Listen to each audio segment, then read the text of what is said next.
ഒരു നിവേദനം അങ്ങോട്ടൊന്ന് കൊടുക്കാൻ. സുരേഷ് ഗോപിക്ക് ആദ്യത്തെ നിവേദനമായിട്ട് ഒരു അമ്മ വന്നിട്ടുണ്ട്. എവിടെന്നാ വരുന്നത്? പത്തനാപുരത്തുനിന്ന്. കൊല്ലം ജില്ലയിലെ പത്തനാപുരത്തുനിന്ന് വരുക. ജയിച്ചെന്ന് അറിഞ്ഞ ഉടനെ അല്ല, ഇന്നലെ വന്ന് ജയിക്കുമെന്ന് എനിക്ക് ഇന്നലെ അറിയാമായിരുന്നു. ഇന്നലെയല്ല, ഇലക്ഷന് നിന്നപ്പോഴേ അറിയാമായിരുന്നു ജയിക്കുമെന്ന്, ഉറപ്പായിരുന്നു. രാവിലെ ഞാന് വടക്കുന്നാഥ ക്ഷേത്രത്തിലും പോയി. ഇന്നലെ ഞാൻ സ്റ്റാൻഡിൽ വന്ന് കിടക്കുമായിരുന്നു. മറ്റേ ഇവിടെ വടക്കുന്നാഥ ക്ഷേത്രത്തിലും പോയി. താഴത്തെ അമ്പലം എന്തുവാ, പാറമേക്കാവിൽ പോയി. മറ്റേ വേറെ ഒരു അമ്പലം അല്ല, വേറെ തിരുവമ്പാടി പോയി. അത് എനിക്ക് അന്നേ അറിയായിരുന്നു, ഞാൻ സിനിമയിലൊക്കെ ഉണ്ട്. അപ്പൊ അതുകൊണ്ട് ജയിക്കുമെന്ന് ഉറപ്പായിരുന്നു. ഭയങ്കര സന്തോഷം, ഭയങ്കര സന്തോഷം എന്ന് പറഞ്ഞാൽ ഞാൻ ഇന്ന് ഇതുവരെ ഒന്നും കഴിച്ചില്ല, വിശപ്പ് വന്നില്ല. ഇന്ന് സുരേഷ് ഗോപി ഇവിടെ വരില്ല എന്നാ പറയുന്നത്. നാളെ വരത്തുള്ളൂ. അപ്പൊ ഇന്ന് പോയില്ലെങ്കിൽ എങ്ങനെയാ? ഇന്നലെ സാറേ എന്താ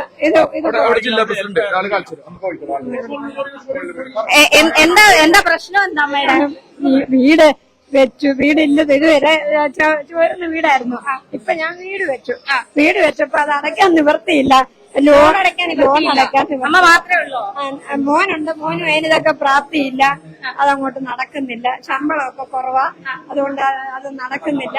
അതുകൊണ്ട് ഇതെനിക്ക് ഒന്ന് പരിഹരിച്ചു തരണം. അതുകൊണ്ട് ഞാൻ കരഞ്ഞു പ്രാർത്ഥിച്ചു. ഇപ്പോഴല്ല, ഇലക്ഷൻ നിന്നപ്പോ മുതൽ പ്രാർത്ഥനയാ സുരേഷ് ഗോപി സാറ് ജയിക്കണേന്ന്. നല്ല മനുഷ്യനായതുകൊണ്ടാ. ഇത് മലയാളി വാർത്തയുടെ മാത്രം എക്സ്ക്ലൂസീവാണ്. അതായത് ആദ്യമായിട്ട് സുരേഷ് ഗോപിക്ക് നിവേദനം നൽകാനായി കൊല്ലത്ത് നിന്ന് ഇന്നലെ രാത്രി മുതൽ ഇവിടെ ബസ് സ്റ്റാൻഡിൽ വന്ന് നടക്കുന്ന ഒരു അമ്മയാണിത്. അതായത് സുരേഷ് ഗോപി ജയിക്കും എന്ന് പൂർണ്ണ വിശ്വാസം ഉറപ്പുള്ളത് കൊണ്ടാണ് ഇന്നലെ തന്നെ ഈ അമ്മ ഇവിടെ വന്ന് നിന്നത്. ഇപ്പൊ ആ നിവേദനം കൈമാറാനായിട്ട് വന്നിരിക്കുകയാണ്. ആദ്യത്തെ നിവേദനം ഇത് ആരെല്ലാം കൊടുക്കേണ്ടേ? ആരെങ്കിലും ഏൽപ്പിച്ചിട്ട് പോവാനായിരുന്നു. ഞാന് പത്തനാപുരത്ത് പോണോ എനിക്ക്, അതുകൊണ്ട്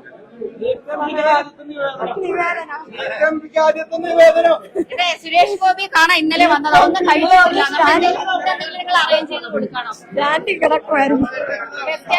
പത്തനാപുരത്തുനിന്ന് വരുക, കൊല്ലം ജില്ലയിലെ പത്തനാപുരത്തുനിന്ന് വരുക. എന്റെ പേര് സരയുദേവി എന്നാ. സിനിമയിലൊക്കെ ഉണ്ട്, ലൂസിഫറിലൊക്കെ ഉണ്ട്. അപ്പൊ അന്നേരം അങ്ങനെയും കൂടെ സുരേഷ് ഗോപി സാറുമായിട്ട് ബന്ധമുണ്ട്. പിന്നെ സാറ് ജയിക്കുമെന്നുള്ള നല്ലൊരു ഉറപ്പുണ്ടായിരുന്നു. അന്ന് മുതല് പ്രാർത്ഥനയുണ്ടായിരുന്നു. അങ്ങനെ ജയിച്ചു. എനിക്ക് ഭയങ്കര സന്തോഷമായി. വിശക്കുന്നുണ്ട്, എന്നാലും എനിക്ക് ഇപ്പൊ നിവേദനം കൊടുക്കാൻ പറ്റിയല്ലോ. അപ്പൊ ഇതൊന്ന് കൊടുത്ത് ഞാൻ ഇന്നലെ രാവിലെ സ്റ്റാൻഡിൽ വന്നു. അവിടെ അങ്ങ് തങ്ങി, എന്നിട്ട് അവിടെ കിടന്ന് ഉറങ്ങി. ഇന്ന് രാവിലെ എഴുന്നേറ്റ് ഇന്ന് രാവിലെ വരുവാന്നേ ക്ഷീണമല്ലയോ. അതിന് ഇന്നലെ ഞാൻ തിരിച്ചവിടുന്നു പത്തനാപുരത്തുനിന്ന് ഒറ്റയ്ക്ക് ട്രെയിനിൽ വന്ന് പുനലി വന്ന് സുരേഷ് ഗോപി സഹായിക്കുമെന്ന് വിശ്വസിക്കുന്നുണ്ടോ? വിശ്വസിക്കുന്നു. അയ്യോ, അത് പണ്ടേ ഉറപ്പാ, ഇപ്പോഴല്ല. അതൊരു സ്നേഹമുണ്ട്. അതെന്തുവാന്ന് എനിക്കറിയത്തില്ല, ഒരു സ്നേഹമുണ്ട്. അത് നടന്നു. അതിലെനിക്ക് ഒത്തിരി ഒത്തിരി ആശ്വാസമുണ്ട്. എന്നാ ശരി. ഫുഡ് വേണോ?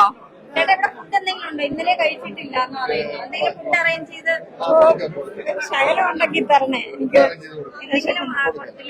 സുരേഷ് ഗോപി കാണാനായിട്ട് വന്നതല്ലേ? കാണാനും പറ്റിയില്ല.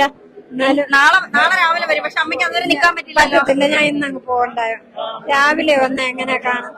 അല്ല, ഇന്ന് ഞാൻ സ്റ്റാൻഡിൽ കിടന്നോട്ടെ. അപ്പൊ നാളെ രാവിലെ, അപ്പൊ നാളെയും കൂടി ഈ വേഷം അനീഷിനെ കാണാൻ പറ്റും. ഒന്ന് കാണിക്കാവോ? ഇതാണോ റൂമ? അവിടെ നമുക്ക് കയറാൻ പറ്റുമോ?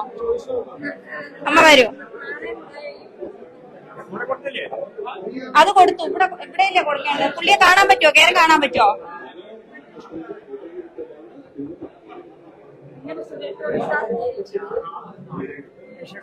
ഇല്ല. എവിടെ പോയി? ഈ അമ്മയ്ക്ക് എന്തെങ്കിലും ഹെൽപ്പ് ചെയ്ത് കൊടുക്കാൻ പറ്റും? ഇന്നലെ മുതൽ സുരേഷ് ഗോപി കാണാൻ വേണ്ടി വടക്കേ സ്റ്റാൻഡിൽ വന്ന് കിടക്കുകയാണ്. ഫുഡ് എന്തെങ്കിലും കൊടുക്കുക. അമ്മ ഇരുന്നോളൂ, അവര് ഫുഡൊക്കെ ശരിയാക്കി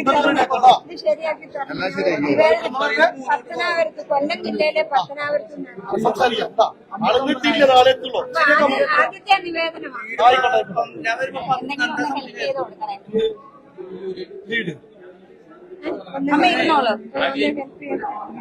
മറ്റേ കൗണ്ടിങ്ങിന് പോയവരൊക്കെ പുറത്തിറങ്ങിയിട്ടുണ്ടോ?